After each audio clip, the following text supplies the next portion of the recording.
આમ આદમી પાર્ટીને વિસાવદરની અંદર લાગ્યો છે મોટો ઝટકો। ગોપાલ ઇટાલિયાના ગઢમાં પડ્યું મોટું ગાબડું। કે આ વખતે પણ નજર છે કે સ્થાનિક સ્વરાજ્યની ચૂંટણીમાં ગોપાલ ઇટાલિયાનો જાદુ ચાલશે કે નહીં। તેમના નજીકના માણસો એક બાદ એક તેમનો સાથ છોડતા જાય છે। બિલખાનો આસપાસનો વિસ્તાર હોય, જૂનાગઢ ગ્રામ્ય હોય કે વિસાવદર હોય, ટિકિટની ફાળવણી મુદ્દે પણ આંતરિક વિખવાદ છે। તેવા રતિભાઈ વઘાસિયાએ આમ આદમી પાર્ટીનો સાથ છોડી દીધો છે। એ હર્ષદ રીબડિયા જેવો વિસાવદરના પૂર્વ ધારાસભ્ય છે, તેમણે ખેલ પાડી દીધો છે। વેસાણની અંદર પણ પૂર્વ ધારાસભ્ય વેસાણના જ સ્થાનિક ભૂપત ભાયાણી ચૂંટણી લડી રહ્યા છે। જે પ્રકારે સહેલું હતું 2025ની પેટા ચૂંટણીની અંદર ગોપાલ ઇટાલિયા માટે, એ હવે આ સ્થાનિક સ્વરાજ્યની ચૂંટણીમાં એટલા જ એ અઘરી પરિસ્થિતિ તેમના મત વિસ્તારમાં થવાની છે। હજુ સુધી તમે અમારી ચેનલને સબસ્ક્રાઇબ નથી કરી તો અત્યારે જ ન્યૂઝરૂમ ગુજરાતને સબસ્ક્રાઇબ કરો, ફેસબુક અને ઇન્સ્ટાગ્રામ પર ફોલો કરો।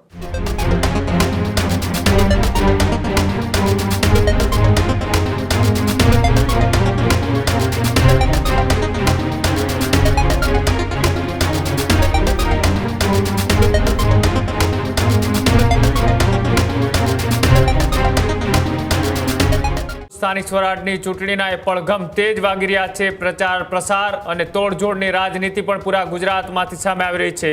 ત્યારે સમાચાર એ ચૂંટણીને લઈ સામે આવી રહ્યા છે કે જ્યાં આમ આદમી પાર્ટીને વિસાવદરની અંદર લાગ્યો છે મોટો ઝટકો। ગોપાલ ઇટાલિયાના ગઢમાં પડ્યું મોટું ગાબડું। વિસાવદર તાલુકા ઉપપ્રમુખ અને પૂર્વ સરપંચ ભાજપમાં જોડાયા। રતિભાઈ વઘાસિયાએ ભાજપનો ખેસ ધારણ કર્યો। હર્ષદ રીબડિયાએ રતિભાઈનું ભાજપમાં કર્યું સ્વાગત। સ્થાનિક સ્વરાજની ચૂંટણીમાં આપને મોટું નુકસાન, ભાજપે ગોપાલ ઇટાલિયાના ગઢમાં પાડ્યો મોટો ખેલ। સ્થાનિક સ્વરાજની ચૂંટણી વચ્ચે જ્યાં તોડજોડની રાજનીતિ એ પૂરા ગુજરાતમાં જોવા મળી રહી છે। કોઈ ભાજપમાંથી કોંગ્રેસમાં તો કોઈ આપમાંથી ભાજપમાં જઈ રહી હોવાના સમાચાર એ ચૂંટણીના જ્યારથી ભણકારા વાગ્યા ત્યારથી સામે આવી રહ્યા છે। ત્યારે ગોપાલ ઇટાલિયાના ગઢ એટલે કે વિસાવદરમાંથી એક મહત્વપૂર્ણ સમાચાર કે જ્યાં વિસાવદરના તાલુકા ઉપપ્રમુખ અને પૂર્વ સરપંચ એ ભારતીય જનતા પાર્ટીમાં જોડાયા। પૂર્વ ધારાસભ્ય હર્ષદ રીબડિયાના હાથે ભારતીય જનતા પાર્ટીનો ખેસ ધારણ કર્યો। એટલે કે ભારતીય જનતા પાર્ટીએ વિસાવદરની આસપાસની સીટો ઉપર ચૂંટણી પહેલા જ એક મોટો ખેલ પાડ્યો છે। વિસાવદરના આસપાસની બેઠકો ઉપર આમ આદમી પાર્ટીનું ગણિત વિખાતું જોવા મળી રહ્યું છે। એક બાદ એક નેતાઓના રાજીનામા અને એક બાદ એક નેતાઓ એ પક્ષ છોડીને જઈ રહ્યા છે। ત્યારે વધુ બે એક તાલુકા ઉપપ્રમુખ અને પૂર્વ સરપંચ ભારતીય જનતા પાર્ટીમાં જોડાઈ ગયા છે અને વિસાવદરની આસપાસની તાલુકા જિલ્લા પંચાયતની બેઠકોની અંદર મોટા રાજકીય સમીકરણોના ફેરફાર જોવા મળી રહ્યા છે। ગોપાલ ઇટાલિયાના ગઢમાં ગાબડું એ ભારતીય જનતા પાર્ટીએ પાડ્યું છે અને સાથે જ વાત કરવામાં આવે તો આજે સ્થાનિક સ્વરાજની ચૂંટણીના પડઘમ તો કેટલાય દિવસથી વાગી રહ્યા હતા। તોડજોડની રાજનીતિ, ખરીદ વેચાણની રાજનીતિ, તેની વચ્ચે હવે ભારતીય જનતા પાર્ટીએ ગોપાલ ઇટાલિયાના ગઢમાં જે ગાબડું પાડ્યું છે તેનાથી કેટલા સમીકરણો બદલી શકે તેને લઈ ન્યૂઝ રૂમથી મારી સાથે ઉમંગ જોડાયેલા છે। ઉમંગ, જે રીતના એ વિસાવદરની આસપાસની બેઠકો ત્યાં આમ આદમી પાર્ટી મજબૂત હોવાની વાત કરવામાં આવતી હતી, પણ જે રીતના હર્ષદ રીબડિયા ખેલ પાડ્યો છે તેનાથી કેવા પ્રકારના સમીકરણો બદલાઈ શકે? જી બિલકુલ કૃણાલ, વાત કરવામાં આવે તો વિસાવદર છે ગોપાલ ઇટાલિયાનો ગઢ ગણાય છે। 2025ની પેટા ચૂંટણીમાં લગભગ 17,000 જેટલા મતોથી ગોપાલ ઇટાલિયા ત્યાંથી ચૂંટાઈને પણ આવ્યા, પરંતુ ત્યારબાદ એ ગોપાલ ઇટાલિયાનો સ્થાનિકો દ્વારા વિરોધ પણ શરૂ થયો।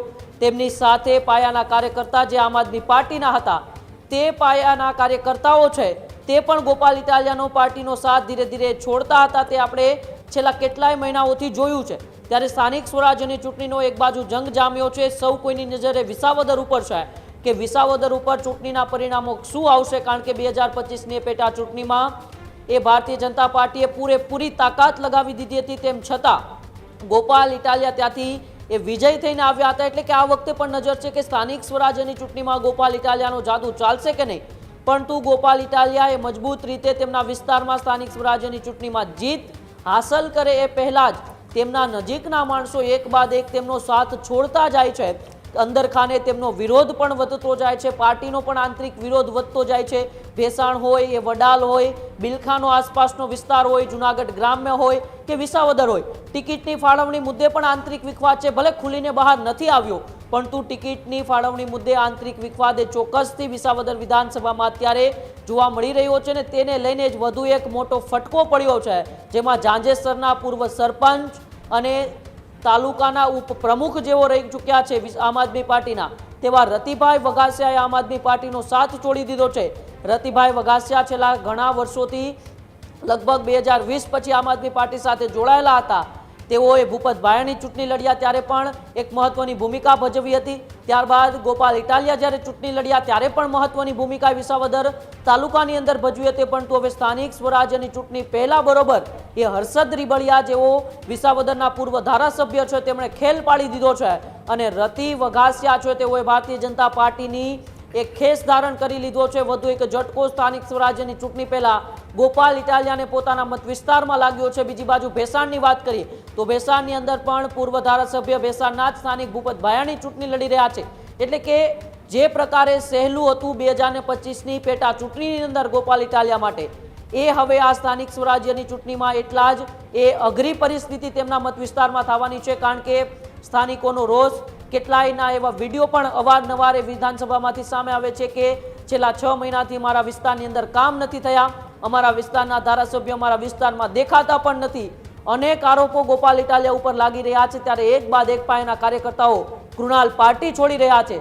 તેમનાથી ચોક્કસ ગોપાલ ઇટાલિયાને અને આમ આદમી પાર્ટીને વિસાવદર વિધાનસભાની અંદર નુકસાન તો ભોગવવું પડશે. બિલકુલ, આભાર જોડાવા બદલ. તો જે રીતના એ ગોપાલ ઇટાલિયાની પેટા ચૂંટણી બાદ એ સૌ કોઈ ચર્ચા કરતા હતા કે સૌરાષ્ટ્ર અને ખાસ કરી અને ગીર સોમનાથ પંથકમાં આની સીધી અસર જોવા મળશે. પણ એક બાદ એક ઓપરેશન અને ડેમેજ કંટ્રોલ બાદ હવે ક્યાંક ને ક્યાંક ગોપાલ ઇટાલિયા માટે પણ સ્થાનિક સ્વરાજની ચૂંટણીમાં કપરા ચણા જેવી પરિસ્થિતિ છે અત્યારે જોવા મળી રહી છે. જ્યારે ચૂંટણીનું મતદાન થશે અને પરિણામો સામે આવશે ત્યારે ચોક્કસ આની ચર્ચા થશે કે સ્થાનિક સ્વરાજની ચૂંટણીમાં જે રીતના એ વિસાવદર વાડીની ચર્ચાઓ થતી હતી તે પરિણામો સુધી કેટલી પહોંચી. ત્યારે જ ન્યૂઝરૂમ ગુજરાતની યુટ્યુબ ચેનલને સબસ્ક્રાઇબ કરો અને ઇન્સ્ટાગ્રામ અને ફેસબુક પર ફોલો કરો. અપડેટ રહો, સત્યની સાથે રહો.